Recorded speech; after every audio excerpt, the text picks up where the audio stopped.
अस्सलाम वालेकुम। आज 10 जुलाई है और दिन है जुमेरात का। इस वक्त हम मौजूद हैं सुप्रीम कोर्ट ऑफ पाकिस्तान में। सुप्रीम कोर्ट ऑफ पाकिस्तान से एक बड़ा हुक्म आया है, वो 9 मई से जुड़े हुए अहम तरीन मामले पर। अब इसके असरात क्या होंगे ये आने वाले दिन बताएंगे। मामला सारा आपके सामने रख देते हैं।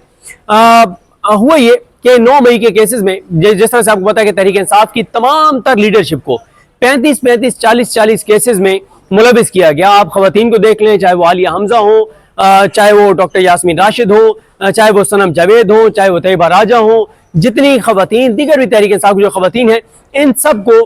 10-10 शहरों में, इनके 10-10 शहरों के FIRs में इनके नाम जो है वो शामिल किए गए। इससे पहले आपने देखा खदीजा शाह, उनको क्वेटा भी ले जाया गया, मौजूद वो लाहौर में थी, ले जाया उनको क्वेटा गया। तो ये एक पैटर्न था तहरीक इंसाफ की सारी लीडरशिप के खिलाफ। अब ये वो मामला है जिसपे सबसे पहले फैसला आना चाहिए था, लेकिन इसमें मैं ये समझता हूँ कि तहरीक इंसाफ की भी सुस्ती है, तहरीक इंसाफ की लीगल टीम की भी सुस्ती है। लेकिन अब एक्टिव हुए फवाद चौधरी और फैसल चौधरी साहब जो उनके भाई हैं। मामला यह है कि सुप्रीम कोर्ट ऑफ पाकिस्तान का एक फैसला है, जिस फैसले में ये कहा गया है कि एक वाक़े की एक से ज्यादा FIRs नहीं हो सकती। और अगर किसी के ऊपर इल्जाम है कि वो एक ही वाक़े में एक से ज्यादा जगहों पे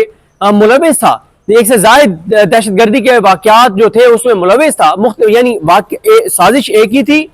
मंसूबा एक ही था, लेकिन उस मंसूबे के तहत मुख्तलिफ जगहों पे वो वाकयात हुए हैं, तो FIR एक ही जगह पे होगी और बाकियों का भी ट्रायल जो है, बाकी शहरों के अंदर के जो मामलात हैं वहां पे भी उससे मुतल्लिका चीजें हुई तो उनका ट्रायल भी एक ही जगह पर होगा।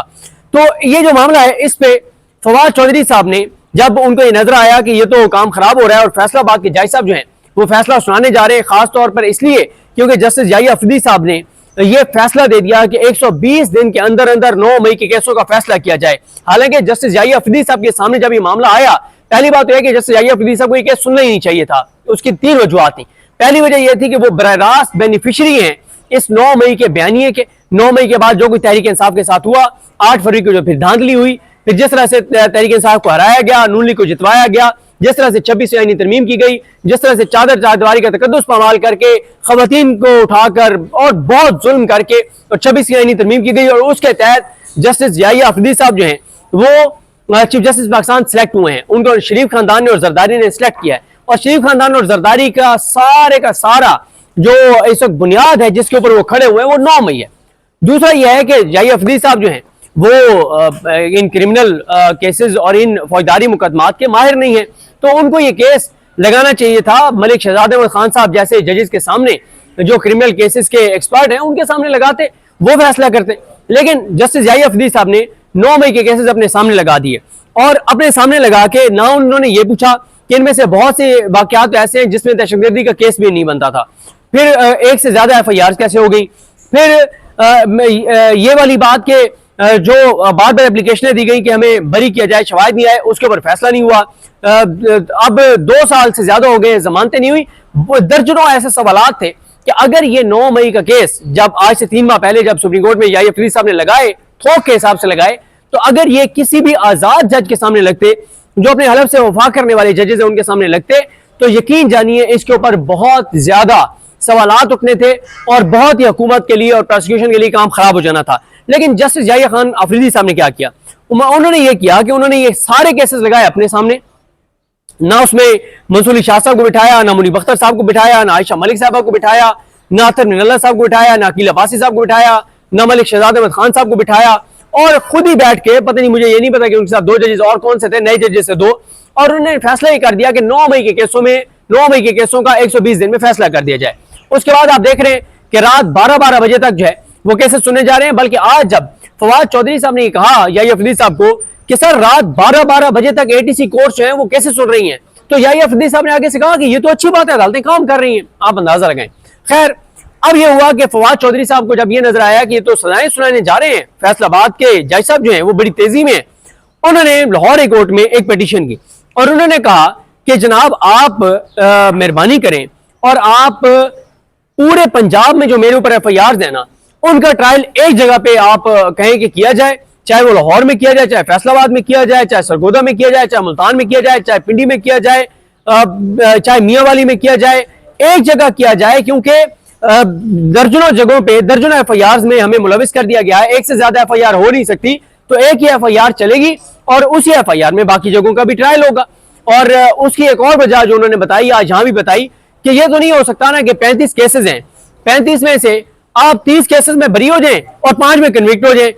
एक ही केस है, एक ही इल्जाम है, ये कैसे हो सकता है कि 30 में आप बरी हो जाएं, 5 में आप कन्विक्ट हो जाएं? तो इसलिए एक ही जगह पे ट्रायल चलना चाहिए ताकि एक ही फैसला है, या आप सबके सब में बरी होंगे या सबके सब में कन्विक्ट होंगे। अगर आप सबके सब में कन्विक्ट भी हो जाएंगे, आप जेल भी चले जाएंगे, एक ही केस होगा, आपको आसानी होगी हाईकोर्ट ले जाने की। अब 20 केसेस में आप कन्विक्ट हो जाएं, या 18 में हो जाएं, 10 में हो जाएं, एक केस लगेगा, उसमें आप जमानत होगी, दूसरे में आप गिरफ्तार होंगे, उसमें जमानत होगी, 8 रह जाएंगे, फिर उसमें होगी, फिर 7 रह जाएंगे। तो ये तो एक लंबा खेल चलता रहेगा। खैर, जब उन्होंने लाहौर हाई कोर्ट में ये चैलेंज किया और उन्होंने कहा कि तमाम केसेस का ट्रायल एक ही जगह पे हाई कोर्ट कह के किया जाए, तो हाई कोर्ट ने एतराज ये लगा दिया। लाहौर हाई कोर्ट, उन्होंने प्रिंसिपल सीट के ऊपर ये पिटीशन की थी। लाहौर हाई कोर्ट ने कहा कि जी लाहौर और फैसलाबाद की हद तक तो हम सुन सकते हैं, लेकिन जो बाकी केसेस हैं, जो पिंडी के केसेस हैं, जो मुल्तान के केसेस हैं, वो तो मुल्तान बेंच में आप जाएं, Lahore high court Multan bench, और लाहौर हाई कोर्ट आप जाएं पिंडी बेंच, ये सरगोदा और इन केसेस के लिए। तो उन्होंने ये कहा, उनके वकला ने ये कहा, फैसल चौधरी साहब और दीगर जो वकील पेश हुए, उन्होंने कहा आप प्रिंसिपल सीट पे बैठे हैं, आप प्रिंसिपल सीट पे बैठे हैं, आप पूरे पंजाब की केसेस का फैसला कर सकते हैं, उनको एक जगह यकजा कर सकते हैं, और आप हुक्म दे सकते हैं कि तमाम केसेस का ट्रायल जो है ये इस शहर में, इस अदालत में चलाया जाए। तो लाहौर हाई कोर्ट ने क्या किया? लाहौर हाई कोर्ट ने कहा जी हमारा दायरा इख्तियार नहीं है। लाहौर हाई कोर्ट ने एतराज लगा दिया। उन्होंने कहा कि आप अलग अलग जाएं, आप एक जगह पे ये एतराज नहीं उठा सकते, क्योंकि हम सिर्फ लाहौर और फैसलाबाद की हद तक लाहौर के जजेस बैठ के फैसला कर सकते हैं लाहौर में प्रिंसिपल सीट के ऊपर। बाकी जो केसेस हैं वो उन शहरों के जो बेंच हैं वो फैसला करेंगे। तो इस लाहौर हाई कोर्ट के एतराज को, लाहौर हाई कोर्ट के इस फैसले को चैलेंज कर दिया गया सुप्रीम कोर्ट ऑफ पाकिस्तान में। सुप्रीम कोर्ट ऑफ पाकिस्तान ने लाहौर हाई कोर्ट को मामला वापस भेज दिया और कहा कि आप इसके ऊपर इसको दोबारा देखें और आप इसके ऊपर एक डिटेल जजमेंट पास करें। इसी दौरान फवाद चौधरी साहब ने एक और पिटीशन दायर कर दी, जिसमें उन्होंने कहा कि चले आप पूरे पंजाब के तो आप नहीं कर रहे, लेकिन लाहौर और फैसलाबाद की हद तक आप ये मानते हैं कि आपका दायरा इख्तियार है, तो लाहौर और फैसलाबाद की जो मेरे केसेस हैं ना, उनको आप यकजा कर दें, उनको एक जगह कर दें, उनका ट्रायल एक जगह करवाएं। उस पर लाहौर हाई कोर्ट ने यह फैसला दिया। लाहौर हाई कोर्ट के जस्टिस शहबाज रिजवी ने यह फैसला दिया। उन्होंने कहा, उनका बेंच था, उन्होंने कहा जनाब ये फैसला ट्रायल कोर्ट को करना है कि जो मुख्तलिफ जगहों पे ट्रायल चल रहे हैं उनको एक जगह यकजा करना है, नहीं करना है, या कहां चलाना है। उस फैसले को, जस्टिस शहबाज रिजवी के फैसले को, जो उनके बेंच का फैसला है, उसको फवाद चौधरी साहब ने फिर चैलेंज कर दिया सुप्रीम कोर्ट में। आज सुप्रीम कोर्ट ने लाहौर हाई कोर्ट के जस्टिस शहबाज रिजवी के बेंच के उस फैसले को कलअदम करार दे दिया है और मामला दोबारा लाहौर हाई कोर्ट को भेज दिया है कि लाहौर हाई कोर्ट इन दोनों केसेस को इकट्ठे सुनकर और फैसला करे। और फैसला लाहौर हाई कोर्ट क्या करे कि एक से ज्यादा क्योंकि एफआईआर नहीं हो सकती, ट्रायल एक ही जगह पे होना है, तो क्योंकि ट्रायल एक जगह पर होना है, तो ये ट्रायल एक जगह पे करना है या नहीं करना, यह फैसला ट्रायल कोर्ट को करना है।